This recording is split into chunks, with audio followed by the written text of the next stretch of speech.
Be sure and tell them Large Marge sent ya.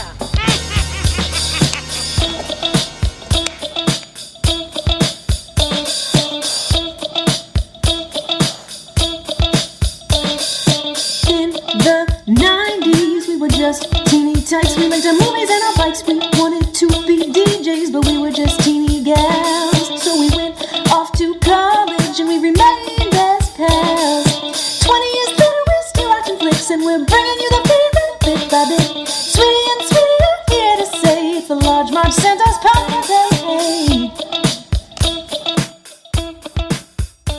Hey guys, welcome to the Large Marge Santa's podcast, your favorite podcast where two sweetie sisters talk about movies that shape their childhood. I'm rewording the intro because I was thinking the other day, I was like, we haven't done like one of our favorite movies in like a year, so I feel like it's misleading, especially if your favorite movie is St. Elmo's Fire. And then we talked about it and tore it to pieces. Anyways, I'm Sweetie with a Y. And I'm Sweetie with an IE. And tonight, get ready for the family fun classic movie of the century. Wow. It is. Big words. Loverboy. Oh, Loverboy. Oh, Loverboy. Wow. Baby, So, my sweet we've been trying to watch this baby. movie for a while the now. Turns out it's one of those elusive 80s films only available on DVD, not streaming anywhere. Although as soon as we buy the DVD, they tend to make things available to stream like funny. a month later. Irony at its best. Real shame, too. What a cute movie. Cute. I mean, like, Sweetie keeps using that word, and like, I guess so, but like, it's also just weird. It's just like a weird concept. Like, it's just like, it's like it couldn't have been made today, unless they, I don't know. I mean, I don't know. Maybe it could have, because guys can do whatever they want. But like, if there was a woman like delivering pizzas and being a prostitute, like obviously it would not fly. Totally, but I appreciate the gender reversal because I think we brought up this movie at one point when we were talking about prostitute-themed movies, right? Maybe when we did Milk Money, I want to say. And we were trying to see like which ones, if there were any like flipped on its head. Or maybe we were talking about because Can't Buy Me Love was like similar and it had Patrick Dempsey in it. I don't know. Anyway, I appreciate the flip. It's called the pixie stick. Do you remember them? Sorry. Yes, I just picked up a pixie stick from I was my going to kitchen say, table. what is this? And we still haven't Why do you eaten it have yet. this? I'm saving it for when we want a good time. Oh my God, I'm gonna die. Anyway, So much sugar. Loverboy, guys. We Loverboy. finally watched it. Sweetie, how We did you put your hand on this DVD? Bought it? Yes. How much was it? Was it on Amazon? I pilfered it. Was it sent to you yes. from the UK? No, it was from Amazon. It was an affordable $6 or All whatever, right. and got delivered within 2 days. Wow. And Okay. watched it. Good to know. Yeah, it's not like Cocoon. It's not a Region 1 or whatever. Region 2. Yeah, Patrick Dempsey, 1989, Loverboy. This was probably a movie we saw randomly on TV. It was just like playing, and we'd be like, "Oh, is this Can't Buy Me Love?" And Right. they'd be like, "Oh, just kidding. It's this weird movie." And I remember also being quite confused watching this as a child and being like, "What is this? Like, why does this movie exist?"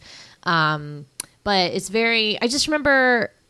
I don't know. It was just like always one of those movies that like would be on TV and it'd be like, "Hey, Loverboy's on," Right. and then we would watch it. And you watch like a snippet of it, but never like the whole thing. Sometimes I remember watching I don't think the I've- whole I'm thing not sure one if I've ever seen time. the whole thing.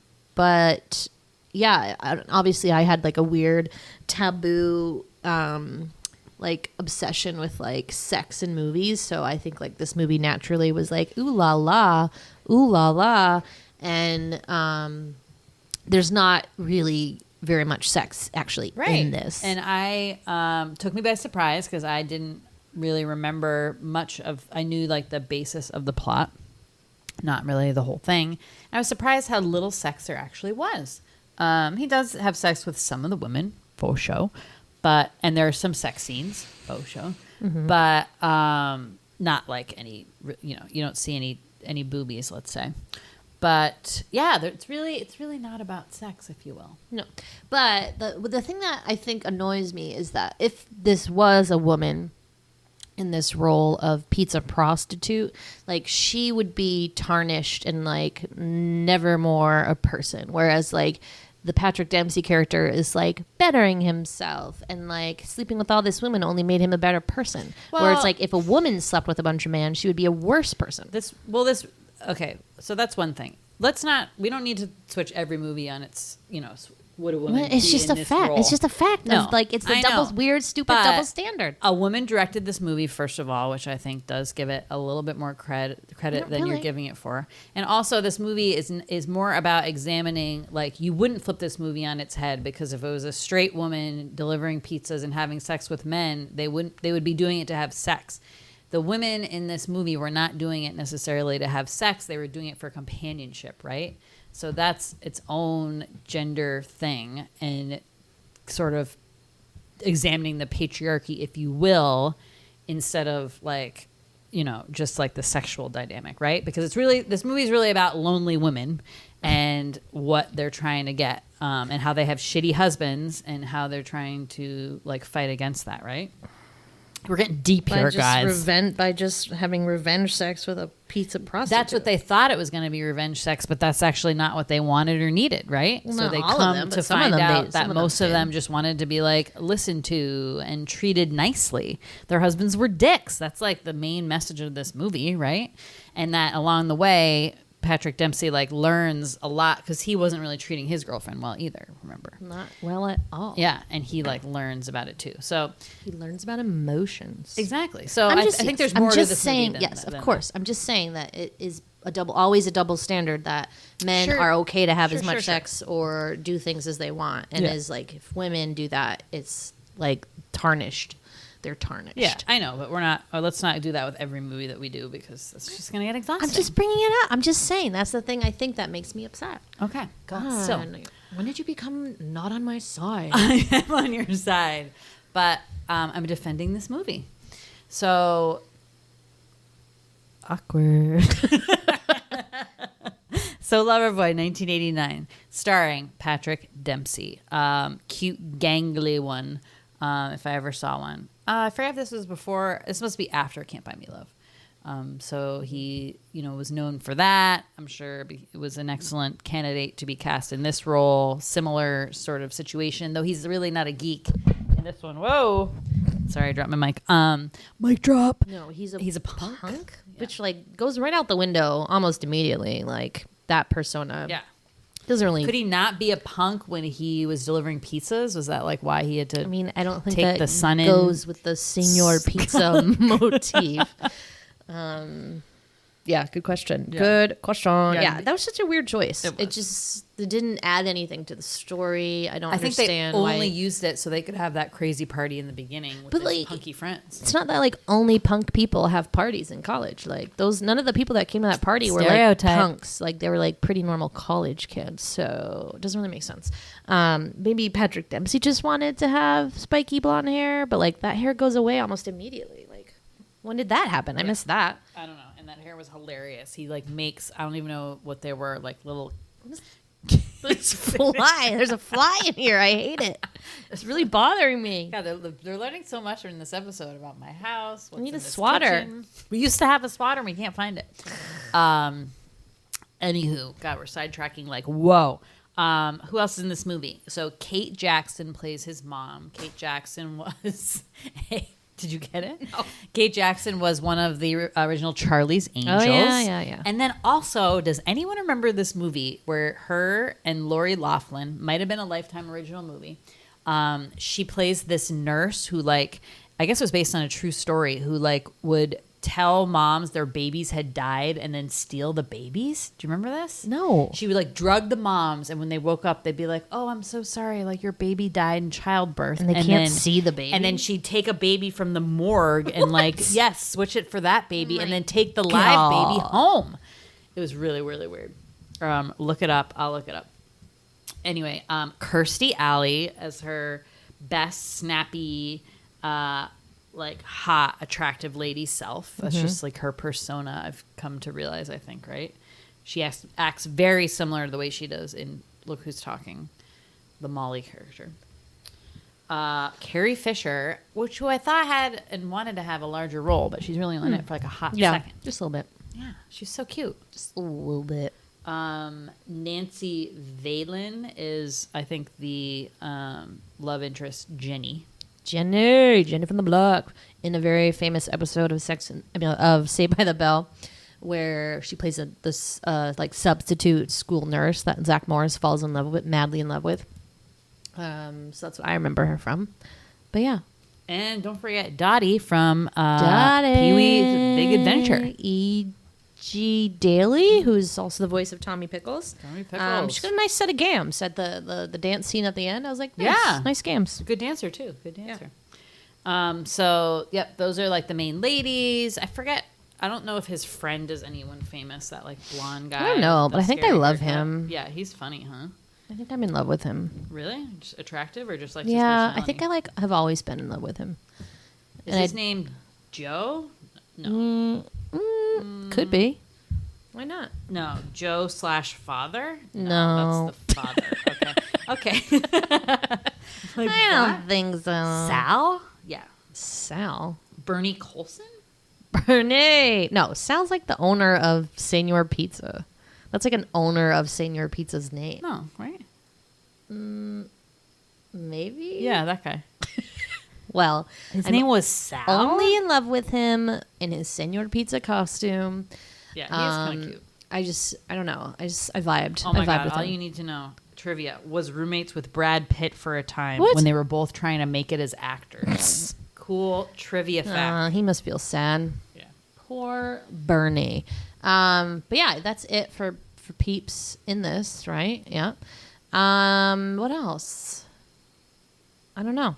I guess we can just jump into Yeah, it. just jump in the synopsis. It's largely a plot of immense confusion in the sense that, like, you have just people, you know, when you watch a movie like this, you're like, if only the people, like, actually had conversations with each other, half the movie wouldn't exist because people just, like, don't confront each other and then they think, like, something else is going on when really nothing is going on. What is that technique? Sweetie said it's similar in Miscommunication. Shakespeare. Yeah, Yeah, it's a very I feel like it's like some popular kind of Shakespeare trope of Yeah. like misinformation or like whatever. but it's very, very prevalent in this movie. So, but we'll talk about it. It's time for the Sweetie Synopsis. Yeah, Sweeties. Fiber is shit. Carrie Extra Fisher say anchovies. Yeah. Randy Bodek. Bojangles? Bodek. He should have I been think it's called like Bojangles from Bodek his or dancing. something. Yeah, Bodek, yep. Is a 20-year-old college freshman who is about to start the summer vacation, basically. So, like, he's just finishing up his second semester at school. Okay. I don't know how this worked, but he's a freshman. His roommate in college is a woman named Jenny, who he's also seeing. It's unclear to me if they were like matched up as roommates from the beginning and they fell in love, or they started dating and they somehow got their own room. Yeah, I think that. I don't know. He keeps referring to her as his roommate, like even after he introduces her as his girlfriend to his parents. Like, I don't really get it. Yeah, well, I don't know how the housing works at this strange. crazy college, which looks It's like crazy. crazy party animal college. He, I guess, does not treat Jenny very well because he was going to have like this nice romantic night with her, and then his crazy party animal friends like knocked down the door and demanded he have a party with them. So he did, and he can't say no, and he can't stand up for himself. So she feels like he doesn't value her, doesn't really like think about her. He hasn't even mentioned her to his parents yet, which she's very upset about. So she's pissed. They get in a fight. They basically like sort of break up for the summer. Randy's father comes and gets him from college in the Ford Bronco. Comes back home. Bad news, Dad. I am doing terrible at college. Yeah. So Who gets he's an getting F? like F's in his, geometry. Who takes geometry in college? Like take math 101 didn't or you whatever take like that I in high did school? and get a D, but because Take- it's graded on the take curve, you get number theory. You get an A. Yeah. But so he's in trubs. He's in big trouble. His dad is so mad he's not gonna fund his college education any longer. Which damn straight. I'm not flushing money down the toilet. On your fucking own. Pick a major. Get out of my face. Right. So Randy's like, fuck, I guess I gotta get a job. So he gets a job at this pizza place called Senor Pizza, which is like a Mexican-Italian fusion restaurant. Listen, I'm all for it. Let's just remember one of my don't business concepts was really a get cafe where you mix the cuisines. Remember? Sure. Fusion's It's my very favorite. big, but like, I don't know. I guess I would need to see more of the menu. All I saw was like nachos and then like a pizza. Right. So Didn't they? Everyone kept ordering the same kind of pizza. Well, It was like the really interesting mucho. thing was that it seemed like you could like specify the kind of cheese you want on your pizza, and I don't mean like the like cheddar or mozzarella. I mean like tangy, gooey. It was like very Was that weird on in the the beginning. menu The very board? beginning, he's like, "What kind of cheese do you want?" And the kids are like, "Tangy, stringy, What's like tangy I don't- cheese? melty." I don't know that the squeaky cheese. I don't know. Is like it not usually melty? That's funny. well, didn't I catch don't that. know. I think it was all bullshit or something. Anyways, so he's working at this pizza place. He gets like $4 an hour. It's in LA. Like great times. But They have he's to wear got to do it. mustaches. They have to wear these like giant mustaches, which don't seem very like health conscious. Like, you have to wear hairnets because if your hair is too long.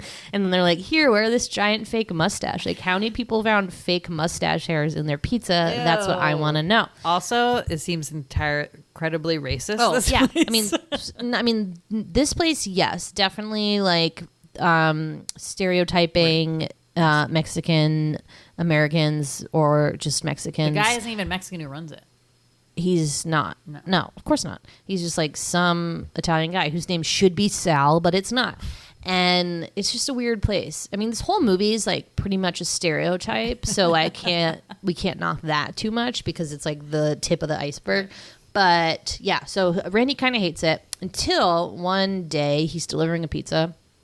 And this like beautiful woman walks by in the crosswalk and she like smiles at him and is flirting with him. And I'm like, in what world would a beautiful like supermodel woman see a guy driving a whatever kind of car that is with a giant sombrero on top, wearing a giant fake mustache and like goofy green pants and like, I don't know. In his dream world. I'm just, what happened? So he's obsessed, follows her into a store. He tries to ask her out on a date, and she's like, the guy I smiled at had a mustache. I'm like, girl, you thought that mustache was real? It's the worst fake mustache I ever saw. But the worst part is he puts on the mustache and she's like, oh, like that's not real. You're just a boy. So she was like attracted to him like with the weird like Mario Brothers mustache. It's so weird. I don't even It was know. confusing. I don't know She what had an to ugly say. hat on, whatever. I don't know what to say, but the good thing is there was another woman in that store who was nice and beautiful and was like, oh, she doesn't know what she's missing. Like, blah, blah, blah. Let's have sex. And he's like, oh, my car's parked in a red zone, so he has to go. But he tells his friend, like, oh, there's this beautiful woman, blah, blah, blah, blah, blah, blah. So then he gets, like, the next day, he gets another pizza order for extra anchovies and then, like, 8 pizzas in, like, far away that he has to deliver. So he drops off the extra anchovies pizza, and it turns out to be that same woman in the store, whose name is Alex. Who owned the store? She owned the store? Yeah, that's why she's so rich. Is that what she said? Yep. Oh. I thought she was. Then where does she go at the end of the movie? Why does she, like, pack up her bags and leave? Buying trip. Well, anyways, so they form this sexual relationship, basically. And he's just kind of, like, learning a lot from her, I guess, in terms of, like, sex and, like, how to treat a woman. So he's learning a lot. But he tells her, I'm sorry, I'm not in love with you. I'm in love with my girlfriend, Jenny. And she's like, I understand. I guess I'll get over it. And then she, like, leaves town, which I'm like, is she so heartbroken by this 20-year-old, like, stud muffin boy? I don't know.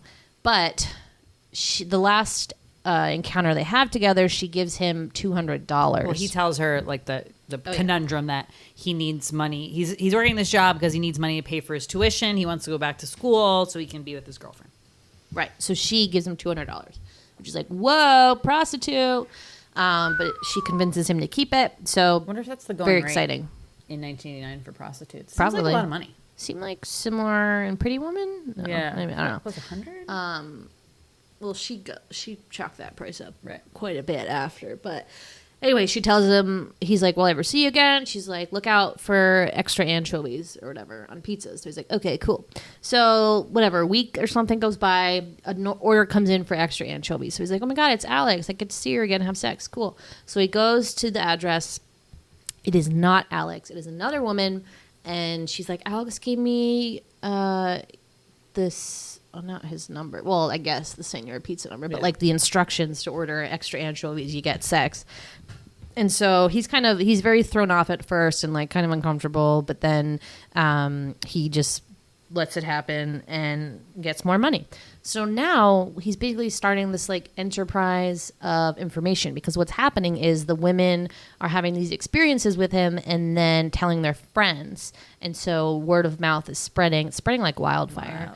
And there's just a run on anchovies and business is booming. Everything's great, except as it usually happens with prostitution and infidelity, someone gets suspicious and finds out. So pretty much like the three core husbands of like the women that he's been sleeping with all kind of like find each other and realize that all of their wives are sleeping with somebody else. So they make it their mission to figure out like who their wife is sleeping with.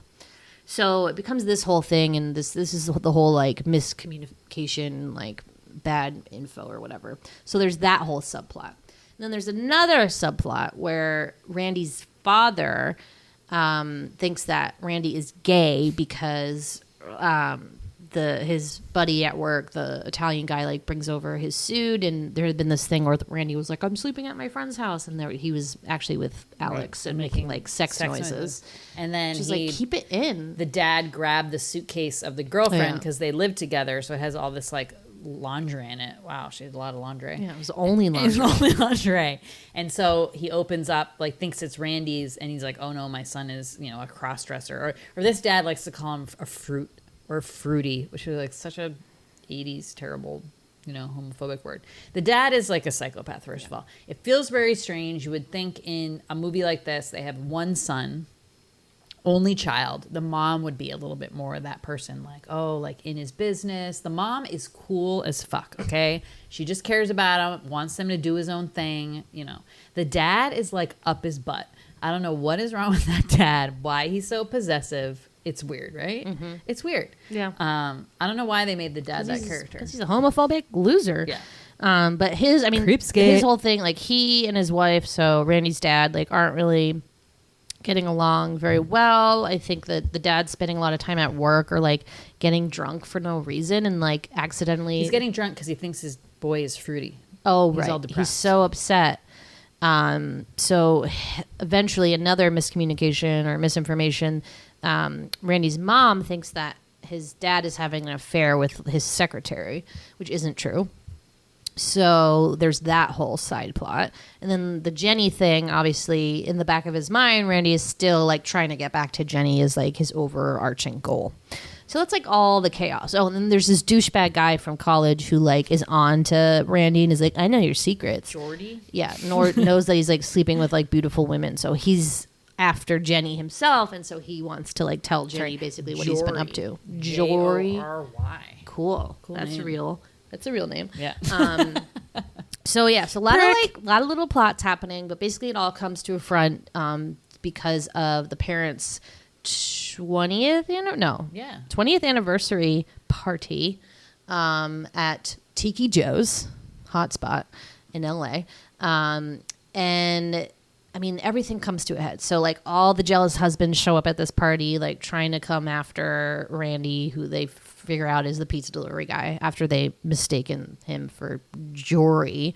And don't forget about the mom's little. And then the mom thingy. is friends with one of the Kirstie Alley character, And Kirstie Alley's like, you should call this pizza place and ask for extra anchovies and have some sex. So she does, and then there's a horrible, like, Randy's like, oh my God, my mom called the anchovies line. So he's freaked out. He has to escape. He shows up there because it's a hotel. Yeah. It's not like it was like her home. Because he almost always goes to their homes, like the other women. It's a mix. But the mom is smart and does a hotel. So yeah, shows up, and luckily she's like going to get ice when he arrives. He's hiding, then hides. He's in the bathroom, like zhuzhing himself, and then he goes out to greet her, and her back luckily is facing it, but she's undressing, and it's his freaking mom. How sketchy! First of all, this like just knowing that okay, my mom is like trying to have sex with some other man is like your first thought, right? And then also you're like in this weird sexual situation, and your mom is there. Ugh. So, Well, it's like, not that poor like he would Randy. have sex with his mom. It's that like she would have to know that he is a prostitute. Right. Like it's that revelation. Right. So yeah, bad on all kinds of fronts. But he gets out of So there. much so bad he jumps out the window. Yeah, he jumps out the window, sends his like Italian colleague instead, and is like, tell her no anchovies. But the colleague falls in love with his mom, so then he's obsessed with her and like stalking her on his Vespa to the anniversary party. So all these people are at the end, and Jenny shows up, and Jory tries to steal her, and then tries to like sexually molest her in the car. So a lot of things happening, basically.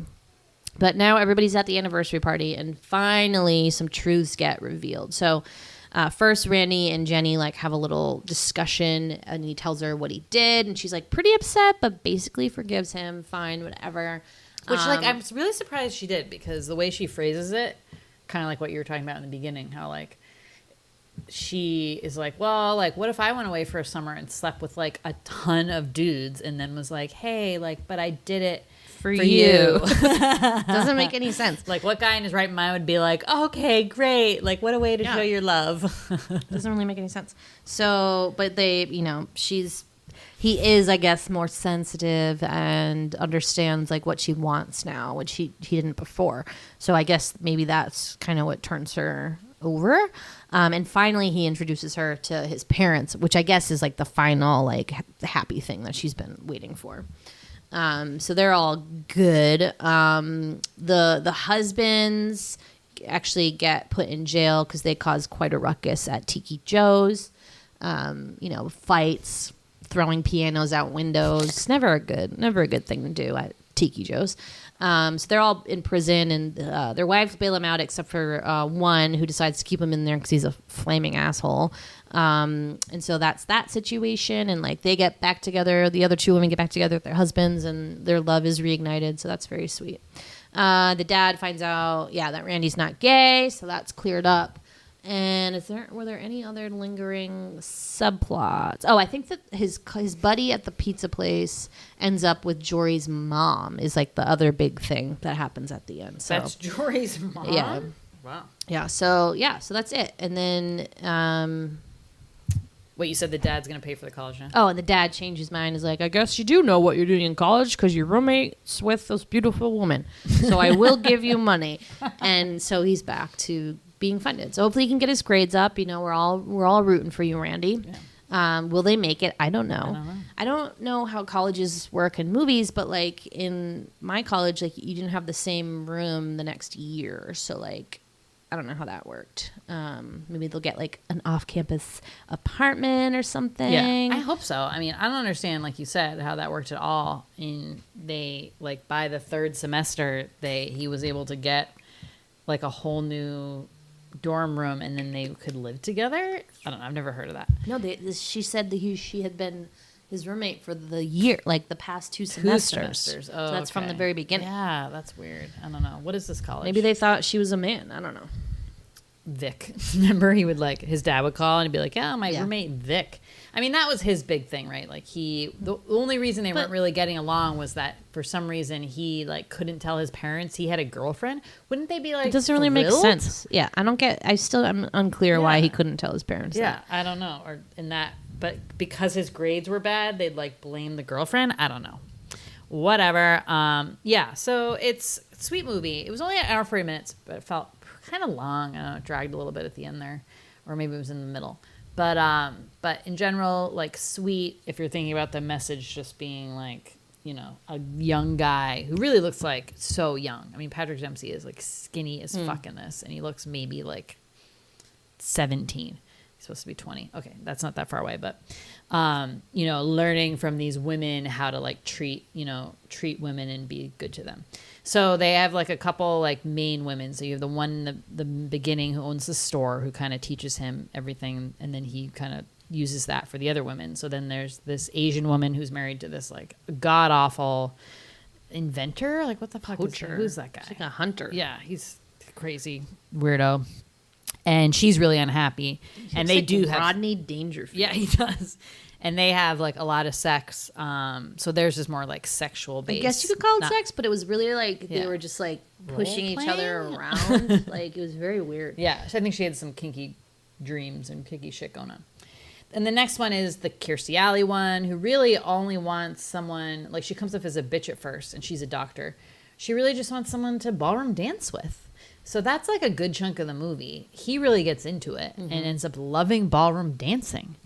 Who knew? Just like in Can't Buy Me Love, when he is obsessed with the dance, the anteater, the African anteater dance. I mean, he's a good little dancer. Yeah, he is. Love it. And then they like dress in different like costumes. Like, she has all these pretty dresses, and they just do it in their living room.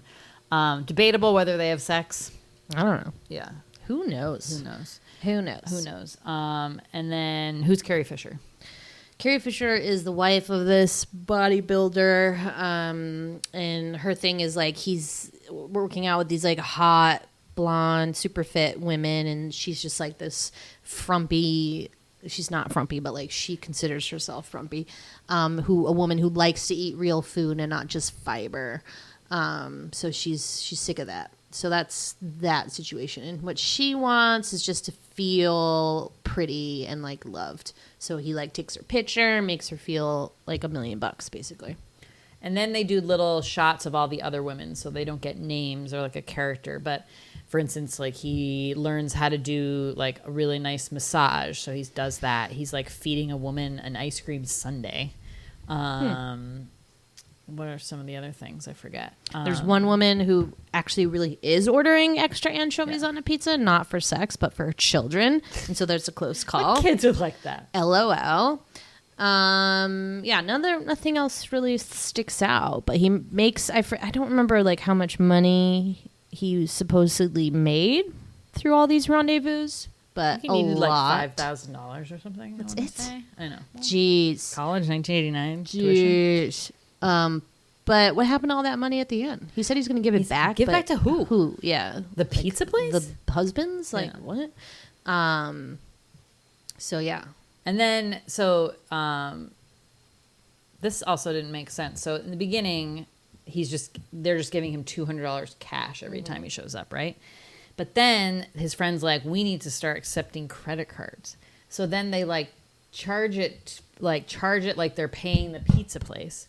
And then that's like how the husbands end up, paper trail ends up tracking it to the pizza place. Why do they have to use credit? Why is that like? Because they thought the buddy was like, oh, these women don't like have any cash on them. What? When clearly like they did the other times. I mean, they're like, they're setting it up so like they go and get money if they need it. How did that work in 1989? A pizza place was able to take credit cards?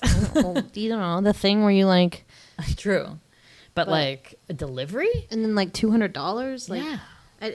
Nothing really makes sense. So I don't know why we're. I mean, this is LA. Maybe it was like splitting a hairs. whole different world. But the thing that really doesn't make sense is that everybody fucking knows each other in LA. Like, the connections here are crazy. So you have Randy's dad, who's like a construction company. He owns this construction company. He knows the hunter guy. I don't really know why. Some kind of like investment thing or something. At the construction site. But he knows him. Wait, and that guy's the one who has the Rolls Royce? Yes. With the bar in the back? Yeah. Yeah. Yep. So that's that. And then the Kirstie Alley character is like his mom's doctor. The doctor, Kirstie Alley's fitness trainer is Carrie Fisher's husband, the bodybuilder. So that's like that connection. And then I'm sure there's other ones that I'm missing too, but like what? Like LA's not a small place. I don't know why all these people know each other. It's pretty weird. Yeah, it was really weird, but cool. I love when these 80s movies take place in LA, and I feel like a lot of them do for some reason. But the houses were all really cool, like that very like modern, I want to say like Art Deco style of all the houses are just like mind blowing, like pastels everywhere. Just white. Everything's white. Yeah, white, light colored. There was all these like crazy hats, like a lot of the women in like the fashion boutique had these god awful like ugly hats on. There's so many power suits. It's like amazing. All these women are wearing these like power suits everywhere. High cut bathing suits, bandeau tops. Negligees. So it's like no one wears a bra. Everyone just wears Sweetie negligees under not- their suits. Sweetie does not understand how slips work or what their purpose is. So if anyone is familiar with slips, send her a message. Support. How could you wear that as a bra? Because you don't need it. It's for like lining. It's for to wear like under like unlined things. Well, or something. But like so you don't Kirstie show Alley because you wasn't. don't want like lines. So you don't want to see like your bra or your wouldn't get panty bunchy? lines. I don't know. I'm not we wore slips back in the day. We had know. some. That was a weird thing. Yeah. Like you I wore a remember dress, you wore a slip. Liz was still really into that, her sister, because she didn't like see through basically what you were saying, like panty lines and stuff like that. So she had a slip that she wore under all her skirts, and I was like, "What?" Now we just don't wear anything, and wear we're like, anything. "Hey, Panty what's lines for up? days. Bras are canceled." Yeah. But yeah, good 80s content, even though it's like the end of the 80s. Right. Felt really 80s. But still good stuff. I want to say that I think we brought this up when we did Can't Buy Me Love, because really like similar thing in terms of like prostitution, if you want to like think about it like that. Patrick Dempsey involved in 2 projects that are like someone is getting paid to, be somewhat. Well, this was a straight up kind of prostitution thing, but that one was like a money changing hands thing too. Interesting. Yes. Interesting. Yes, it was. And we all know, Patrick Dempsey went on, it felt like he disappeared for a couple of years and then reemerged Came out of a cocoon. back with into a vengeance. Beautiful butterfly as McDreamy in Grey's Anatomy. So I know he was in other things. Like I think he was in, I'm trying to think. He's like, not Reality Bites, With Honors. Do you remember that one? No. Where, not With Honors. Maybe it's With Honors. Brendan Fraser. Joe Pesci is like this homeless man who like comes and lives like in their house. And then he dies at the end. No? What is it called? Anybody? With Honors. Anybody? I don't know. Look it up. That's weird. I'm going to look it up. The girl from The Cutting Edge is in it. Mora, whatever. Mm-hmm. And I'm pretty sure Patrick Dempsey. Look it up. Well, look it up. let's see. What else? I don't think I have anything else. Any other? Can we think of any other male prostitution movies? I don't think so. Deuce Bigalow, American Gigolo. Right. Okay. Sorry. Good one. When he's hooking up with the woman who's There's an amputee. something else too, I thought. And the leg comes off. Oh, I've never seen it myself, but Oh, it's terrible. It's like I don't know why I would. Oh, it makes fun of like all these people with disabilities. Essentially, it's awful. It's a terrible film. Forget I even said anything about the amputee. It's just awful. Let's see. We've got okay, interesting. He was in the Fast Times TV show, not the movie. Interesting. Meatballs 3, Summer Job, of course. Can't Buy Me Love was 87. In a Shallow Grave, In the Mood, Some Girls, Loverboy. I'm not seeing this, sweetie. I don't know. For better or for worse. Face the Music. Bank Robber. Oh, With Honors. Yes. Here we go. Convinced his thesis will have him graduate with honors from Harvard University, ding, a stuffy student finds himself at the mercy of a homeless man's demands when he holds the papers hostage. Yes. He holds his thesis hostage? Yes. He was going to like burn it or something to You know use in what? his like dumpster fire. Movie that could not be made today because we have a thing called The Cloud. And it's not like you've So many one movies, version of something. So couldn't that's be very made today interesting. just 'cause of What a weird technology. movie. I'm very interested. Here's what I remember about that movie. Like, Joe Pesci is dying, and he goes into the woods to die, and because he had told Brendan Fraser about this like old dog he had, and how the old dog, like when he wanted to die, like went into the woods to die alone. Like Donnie Darko. That's no, it's from, I've never seen Donnie Darko. And so Joe Pesci like goes in the woods to die, and Brendan Fraser like remembers this story and like goes to find him in the woods. Who's Patrick Dempsey in this movie? He's a bad person. He's like a jerky person. Oh jeez. So that's why I was like, oh, he had like some slew of characters. Oh, we forgot Outbreak. Hello. Exactly, jerky person. So I feel like he plays these he wasn't like a jerky people. person. He just wanted a monkey friend, and then flew on a plane Terribly very sick, which a lot of people do, as we know, is why we're in a pandemic. Right. So good job, Pat. Pat. Last thing I want to say is is Carrie Fisher says the word spritzer very strangely in this movie, and I just want to call it out. She says it spritzer, like schnitzel, like spritzer, or shandy. Spritzer. Yeah, it was funny. We laughed. Yeah, LOL'd. It was awkward. LOL. Awkward scene. Okay, so yeah, quick film. It's a shorter episode for us. Really bang through the synopsis, but in general, sweet flick. I don't know, unless you own this, how you would be able to watch it, unless you really have a hankering. Actually, public libraries, guys. This is where I found almost all the movies. They are a goldmine for movies that you can not stream. At this point, I just wish all movies would stream and we wouldn't run into this anymore. But, rights. Blah, blah, blah, blah, blah. Hey, what about anchovies? Oh, anchovies on pizza. All right. Never had them. Let's talk about anchovies. Never had it on a pizza. Never on a pizza. I have put them in other dishes because they add salad dressing. Caesar salad dressing has real anchovies in it. anchovies. I feel like are good. Like Here's Italy. what freaks me out about anchovies: the hair. Yeah. Okay. You open that can. So again, I've used them in recipes in like a sauce because it adds like a salty umami kind of flavor to the sauces. I've never eaten a whole one, but when you have that little can and you like peel it back, right? And they're the little brown flat things with like these hairs on them. Gross. I think those are the bones. What? Yes. No, it's the hair. No. It's the like scylla. Fish doesn't have hair. These ones do. Well, like eels, same thing kind of. Like eels and sushi, like there's like a little bit of like I think those are bones. filament. I think they're bones. Your bones. Are they bones? Let us know. But yeah, anchovies. Yeah. Maybe we should get them sometime. I'm sure they're great and salty and fun. If they're fishy, that's my one thing. I don't like fishy I feel like people fish. wouldn't eat them if they were fishy. I mean, which is why it's the joke that like nobody would actually order extra anchovies on a pizza. The 80s was very unfair to things like anchovies, Brussels sprouts, most vegetables, I suppose. I know. Broccoli. But things really turned around later when food became like not just cooking with microwaves and stuff. Yeah.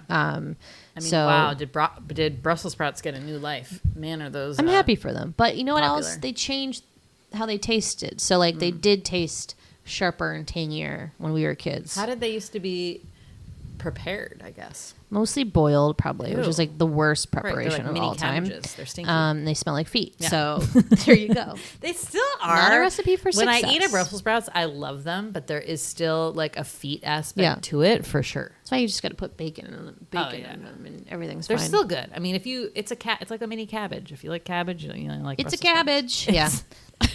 Okay, that is an inside family joke. Stop it. Okay. I got a Cabbage Patch doll for my first birthday, and everybody was freaking out because it was the 80s when Cabbage Patch dolls were the huge thing.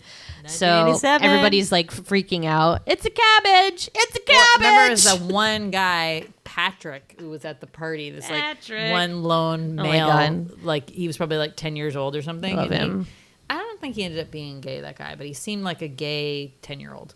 I love him. Yeah, so cute. But he was like, "It's a cabbage! It's a cabbage!" No, everyone was saying it wasn't just Patrick. It was like He's the one who a started it, chain though. reaction. He of started like it. everybody was freaking out. He started it. I know. Anyways, family it was jokes. a cabbage, guys. It was Cabbage Patch doll you take in the bathtub with you, and its name was Andrea, but our aunt thought it was Andre.